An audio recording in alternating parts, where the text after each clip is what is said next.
Can this foldable touchscreen laptop designed for creatives also run Call of Duty and function as a gaming PC? Let's find out. So I'm going to start by plugging this thing in because that's how we're going to get the max power out of it. From there, I'm going to fire up Warzone and see what we're working with. Now, I went with the recommended settings, which basically puts everything between medium and low. Definitely want to test this in some research solo, so I went ahead and picked that. And right out the gate, I'm getting about 60 frames per second. Gameplay is smooth, audio sounds good, there's really no complaints here. And I am usually a keyboard and mouse player, but I felt like with this setup, it was easier to just use a controller. 60 frames per second on a touchscreen studio laptop is not bad. But I'm sure you want to know how well it runs on battery power, so let's unplug it and take it downstairs. And on battery power, I'm only getting about 10 to 15 frame per second drop, which is pretty impressive. I'm hovering anywhere between 35 to 45 frames per second. So I guess it's safe to say that the Surface Laptop Studio 2 is quite a capable device, and if it can do that with Call of Duty, imagine what it can do with games like Fortnite and Minecraft. Look at that cute little robot. That is a new robot designed by Disney, and it might be the most expressive and lifelike one they've ever made. And get this, it only took them a couple of months to make this robot. That's a fraction of the usual time. It walks on 2 legs, which is notoriously difficult for robot designers. And because they're characters at theme parks, Disney has the added challenge of designing their robots to walk with personality. This is about the size of a toddler and appears to be based on Star Wars CGI robot BD-1. Now, let's talk about how they made this thing so quickly. Disney used off-the-shelf actuators and 3D printed parts, which can be modified and replaced quicker than traditionally manufactured hardware. They also use computer simulations and an AI training technique called reinforcement learning. The AI was trained on how the robot should move while navigating a variety of real-world situations without ever breaking character. There's no word on what's next, but the approach used to make it can be applied to quickly make others. For more, follow freethink.com. Number 9. Humanity's return to the moon. Once a distant muse for poets and a canvas for dreamers, the moon turned into a symbol of human achievement in 1969. But that was just Act 1. Decades later, the curtains are rising again for Act 2. And this time it's not about mere footprints and flags. So why return to the moon? Firstly, it serves as a perfect testing ground. Before we tackle the vastness of Mars or beyond, we need to master long-duration stays on celestial bodies, and the moon is our closest candidate. Plus, buried in its crust lies helium-3, a potential future energy source. Projects like NASA's Artemis program are not just about revisiting, they're about resettling. Think of it, a new generation of astronauts living, working, and creating a self-sustaining lunar community. This isn't sci-fi. This is the 2030s plan, crystallizing our bond with the moon and setting the stage for deeper cosmic endeavors. Number 8.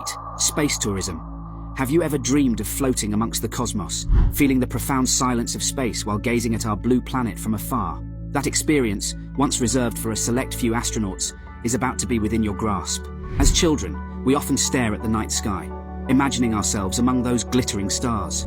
Today's leading aerospace companies, from Virgin Galactic to SpaceX, are racing to turn those dreams into reality. Within the next decade, it's predicted that thousands of tourists will experience the thrill of zero gravity, the beauty of Earthrise, and perhaps even the luxury of a space hotel. What makes this vision more than just starry-eyed optimism? Rapid advancements in rocket technology, decreasing launch costs, and a growing appetite for unparalleled experiences are aligning the stars for space tourism. The cosmos, which once felt vast and unreachable, is about to welcome its next wave of explorers. You.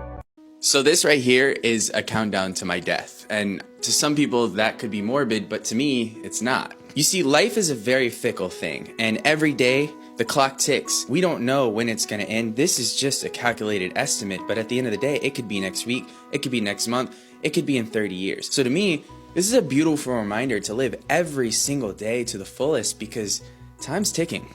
So yeah, it could be morbid, or it could just be a reminder to hug that person a little tighter, to tell that person you love them, to visit that place you've always wanted to go, to do the thing you've always wanted to do, because at the end of the day, time is ticking.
New York yesterday.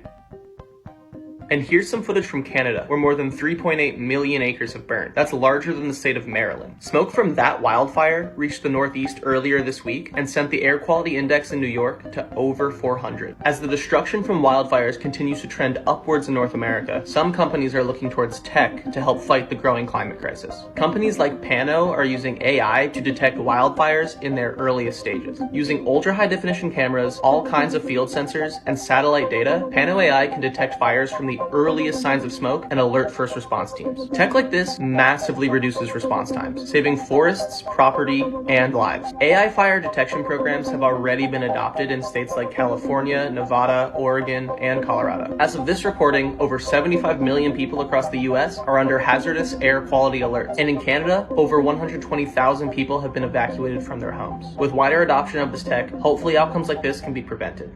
Imagine a world where you vacation among the stars, mine asteroids for gold, and watch sunsets from Mars. Today's journey isn't about mere predictions. It's a window into our cosmic future. We're on the cusp of monumental shifts that will redefine humanity's place in the universe. Number 10. Mega satellite constellations. Remember when spotting a satellite was a rare treat?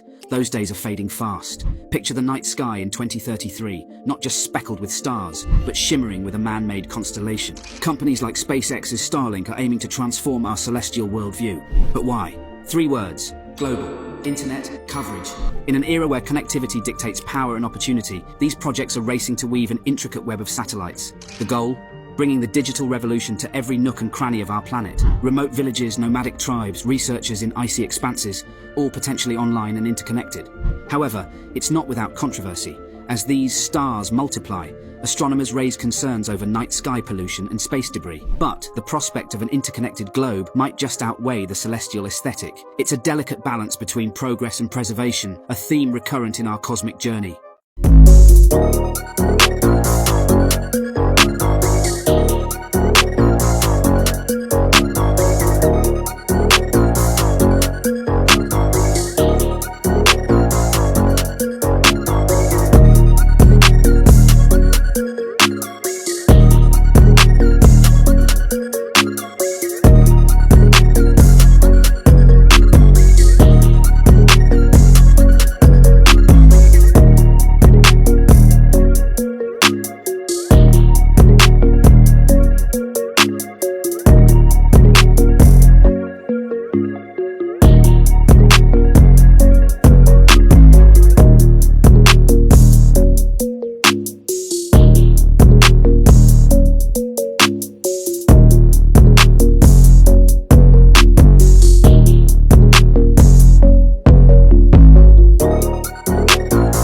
Believe it or not, this desk is clean all the time. I don't really have a weekly reset or Sunday reset, even though it makes for great content. No, every single afternoon when I'm done working, I clean up my desk like a psychopath. It's just one of my main pet peeves. I have to make sure that my workspace is always ready for me in the morning, otherwise I'm just not gonna feel productive at all. And honestly, it doesn't take up that much time, so it ends up being extremely efficient. But yeah, every single day, I clean up my desk at the end of the day.